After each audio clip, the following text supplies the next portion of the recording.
ప్రార్థించావా? అయితే క్షమించి ఉంటే ప్రార్థించు, అప్పుడు నిన్ను క్షమిస్తాడు. ఇదే నేర్పుతున్నాడు దేవుడు. అడుగుతున్నాడు కదండి, నీ జీవితంలో నీవు క్షమించవలసినటువంటి వాళ్ళు ఎందరో ఉండగా ఎంతమంది లేరు నువ్వు క్షమించాల్సిన వాళ్ళు? నీ భర్త లేడా? నీ భార్య లేదా? నీ బంధువులు ఎంతమంది లేరు? నీ స్నేహితులు ఎంతమంది లేరు? మీ ఇంటి దగ్గర ఎంతమంది లేరు? ఎందరో ఉన్నారు, లెక్క పెట్టుకో.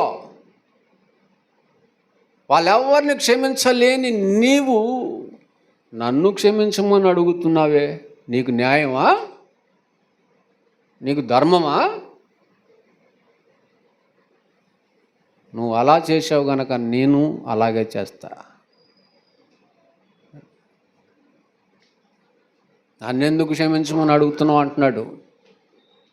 గనుక నీ ప్రార్థన నేను అంగీకరించను.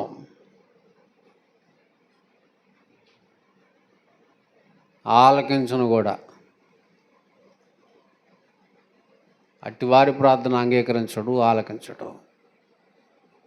కనుక ఈ గుణం ఉందో లేదో పరీక్షించుకో. మీరు విశ్వాసము గలవారే ఉన్నారో లేదో మిమ్మును మీరు పరీక్షించి మిమ్మును మీరు శోధించుకొని చూసుకోండి. విమర్శలోకి రాకుండా ఉంటారు, తీర్పులోనికి రాకుండా ఉంటారు ప్రియులారా. అర్థమైందండి? ఎప్పుడు పరీక్షించుకుంటావు? ఈ దినమే పరీక్షించుకో. కనుక సంఘంలో సగటు విశ్వాసిగా, సార్వత్రిక సంఘంలో క్రీస్తు రక్తంలో కడగబడినటువంటి సభ్యులుగా ఉన్నటువంటి మీరు ప్రేమ ప్లస్ క్షమ అనే 2 గుణములు మీలో ఉన్నాయో లేదో పరీక్షించుకోండి. అందుకే మన అంశం ఏంటా విషయం? సద్గుణములు కలిగిన మంచి విశ్వాసి యొక్క 12 క్వాలిటీస్. అర్థమైందా? ఇక 3వది చెప్తా,